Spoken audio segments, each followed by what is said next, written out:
पता लगवाया मालदेव के बारे में, पता चला कि जब आज दिन तक इसके सामने जो कोई है इसने भगा भगा के मारा, कि तीनों को मार के दिल्ली आगरा पे और कब्जा करे। कोई अपने देश के साथ गद्दारी कर सकता है, कोई अपने राजा के साथ ऐसे धोखाधड़ी कर सकता है। दूसरे दिनों 12,000 फौजी शेरशाह सूरी की 80,000 की फौज से लड़े थे, लेकिन वो अपना नाम इतिहास के अंदर अमिट कर गए।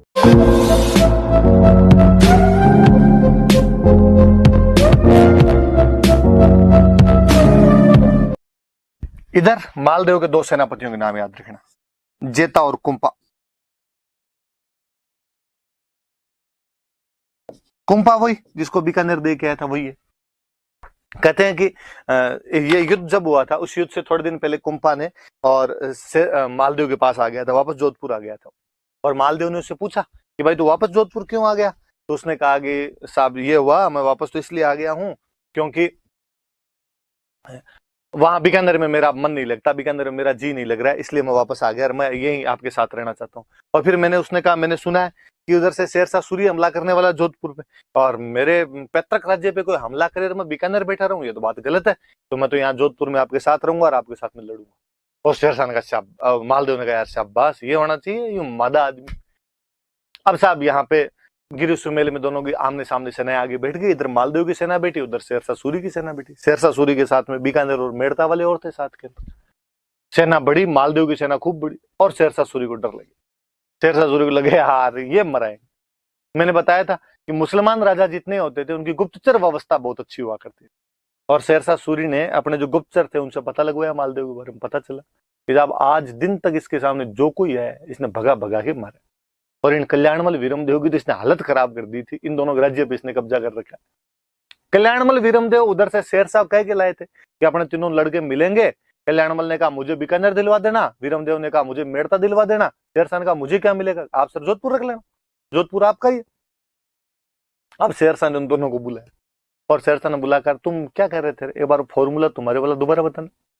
कल्याणमल ने कहा सर मैं बीकानेर, वीरमदेव को मेड़ता, आपको जोधपुर। उसने कहा ऐसा नहीं लगता कि तीनों को मार के दिल्ली आगरा पे और कब्जा करे, और तुम फंसा दिया यार मेरे को चारों तरफ से लाके यहाँ पे। पर शेरशाह सूरी के लिए कहते हैं कि शेरशाह सूरी में शेर जितनी ताकत और लोमड़ी जितनी चालाकी थी, जगीरा की तरह कमीनापन कूट कूट के भरा हुआ था उस आदमी के अंदर। और उसने कहा मुझे अब दिमाग लगाने दो, अब आप यूं बाहुबल से ये तो नहीं जीता जाएगा, अब तो कोई युक्ति बिड़ानी पड़ेगी, दिमाग लगाना पड़ेगा। और कहते हैं कि उसने 4-5 अपने बंदे लिए और उन बंदों को अच्छी अच्छी ढाल दी। ढाल समझते हो, तलवार ढाल, तलवार चलाने के लिए ढाल जो रोकने के लिए होती, ढालें दी। का व्यापारी बनो और व्यापारी बन के जहां मालदेव के कैंप लगे उन कैंपों के अंदर जाओ, ये ढालें बेच के आओ, और साथ के अंदर ये मेरी 2 एक पर्चियां है ये वहां पे गिरा के आ जाना। उनका साहब ठीक है कर देंगे। और अगर डाउट नहीं होना चाहिए, पर्ची ऐसी जगह गिरनी चाहिए जहां मालदेव को दिख जाए और ये भी नहीं पता चलेगा आपने डाली, आप पक्का ही पता नहीं चलने देंगे। गए साहब वो जाके जहां कैंप लगे थे वहां का भाई अच्छी ढाल ले लो, अच्छी ढाल ले लो। अब युद्ध के टाइम में ढाल तलवारों की आवश्यकता किसको नहीं हो। मालदेव ने कहा इधर बुलाओ भाई, इधर बुलाया, बुला के कहा भाई क्या है, उनका हमारे पास तलवार और ढाल है अच्छी, दिखाओ कैसी है। उन्होंने दिखाई, वास्तव में अच्छी अच्छी ढालें और तलवार थी। उसने अपने सारे सेनापति बुलाए, जेता, कुंपा, बाकी जीते और थे, सबको बुलाए और कहा भाई देखो ढाल तलवार की तो जरूरत सबको पड़ेगी, तो क्यों ना आप इसे ढाल तलवार खरीद लो। और सबको दिलवा दी। किसी ने कहा मुझे 100 दिलवाओ, 200 दिलवाओ, 400 दिलवाओ, सबको दिलवा दी। पेमेंट किया मालदेव ने उनका। सारे सेनापति अपने अपनी ढालें तलवारें लेके कैंप के अंदर चले गए। वो व्यापारी उठ के चले गए और उठने से पहले उन्होंने वो 2 एक पर्चियां वहां पे डाल दी। और जब उठ के चले गए तो मालदेव ने देखा यार ये पर्चियां कहां से आई, ये तो पहले तो नहीं। मालदेव ने पर्चियां उठा के देखी, पर्चियों के अंदर जैसे लिखा हुआ था कि जैसे पर्चियां यूं थी कि शेरशाह सूरी ने पर्चियां जेता कुंपा के लिए भेजी है, पर गलती से उनसे यहां गिर गई। और उन पर्चियों के अंदर लिखा हुआ था जेता कुंपा की तरफ से कि शेरशाह सूरी तुम चिंता मत करो, कल जैसे ही मालदेव युद्ध के अंदर आएगा हम मालदेव को पकड़ेंगे और मालदेव को पकड़ के तुम्हें सौंप देंगे।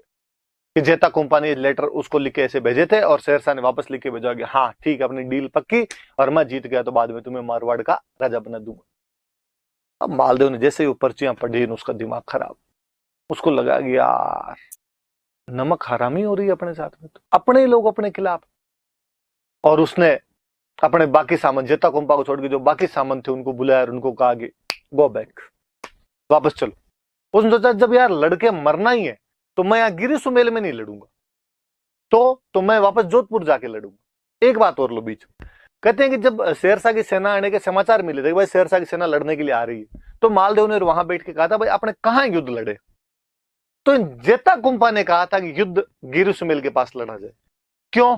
तो उनका वो ये जेतारण वाली जगह जेता के नाम से ही है, तो उसने कहा वो वाली जमीन हमारी है और वहां पर हम व्यवस्था अच्छी कर देंगे, खाने पीने के हथियारों की सब व्यवस्था हम अच्छी कर देंगे। तो मालदेव के दिमाग में आएगा अच्छा जेता उस दिन कह रहा था कि उस जमीन पर मैं व्यवस्था अच्छी कर दूंगा, तो व्यवस्था ये है कि मुझे पकड़ के शेरशाह को सौंप दो। और ये कुंपा, मैं इसको बीकानेर छोड़ के आया था और मैंने इसको कहा था तू वापस क्यों आ गया? तो इसने कहा मैं शेरशाह सूरी के खिलाफ लड़ना चाहता हूँ, आपको साथ देना चाहता हूँ। नहीं नहीं, इनकी तो प्लानिंग भाइयों भाइयों की है दूसरी। और उसने अपने बाकी सबको कहा कि ये देखो साहब ये नमक हरामी है, इन्होंने हमारे साथ में धोखाधड़ी की है, बिट्रेयल किया है और अपने को वापस यहाँ से चलना चाहिए। बाकी सारे सामान चले गए। जेता कुंपा ने खूब सौगने कही, उन्होंने कहा तू कहे उसकी सौगन है और हमने ऐसा नहीं किया है, राइटिंग चेक कर ले यार, हमारे साइन नहीं है ये। पर अब मालदेव नहीं माना तो नहीं माना।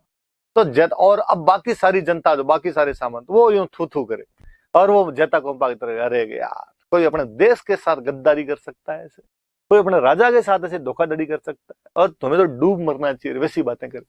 जेता कुंपा को ये बातें बड़ी यूं चुभी और उन्होंने कहा कि ठीक है, जब हमारे पर इतना बड़ा क्लेम किया आपने, इतना बड़ा आरोप लगा दिया हमें, तो कल हम लड़ेंगे। केवल 12,000 फौजी उनके पास में थे और दूसरे दिनों 12,000 फौजी शेरशाह सूरी की 80,000 की फौज से लड़े थे। क्या बेहतरीन युद्ध लड़ा उन लोगों ने, शेरशाह सूरी की सेना के छक्के छुड़ा दिए थे उन्होंने। पर कहते हैं मुस्लिम राजाओं में एक अच्छी विशेषता और थी कि मुस्लिम राजा हमेशा रिजर्व्ड आर्मी रखा करते थे, एक आर्मी पीछे और रखते थे, जबकि अपने यहाँ के जो राजा थे वो अपनी पूरी की पूरी आर्मी एक साथ झोंक दिया करते थे। शेरशाह सूरी की जो रिजर्व्ड आर्मी थी उसका सेनापति था जलाल खान जलवानी, वो अचानक पीछे से आ गया। जलाल खान जलवानी वो सेना लेके आ जाता है। अब देखो भाई, एक तो एकदम फ्रेश सेना है युद्ध के अंदर, एक पहले से लड़ रही हो तो लड़े हुए थके हुए होते हैं, फ्रेश आती हो ढंग से लड़ पाते हैं। जलाल खान जलवानी वाली जो बटालियन आई थी उसने बहुत ढंग से बाद में लड़ाई की और जेता और कुंपा अपने 12,000 साथियों के साथ उस युद्ध के अंदर लड़ते हुए मारे गए थे। लेकिन वो अपना नाम इतिहास के अंदर अमिट कर गए कि केवल 12,000 योद्धा अपना कलंक उतारने के लिए उस 80,000 की फौज से लड़ गए थे और एक बार तो लगभग युद्ध जीत गए थे। और कहा तो यहां तक जाता है कि शेरशाह सूरी भले युद्ध जीत गया था, लेकिन जीतने के बाद भी उसके मुंह से निकला था कि मैं मुट्ठी भर बाजरे के लिए हिंदुस्तान की बादशाह खो देता है। कि आज मैंने एरिया जीत तो लिया है, लेकिन जीतने के बाद मिला क्या? ये जोधपुर का इलाका जहां पर होता क्या है, मुट्ठी भर बाजरी।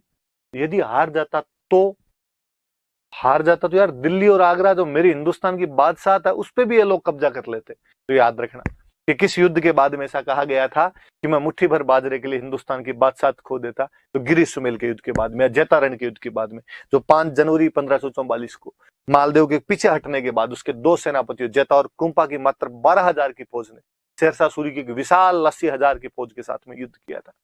तो ये सारी बातें भाई याद रखना।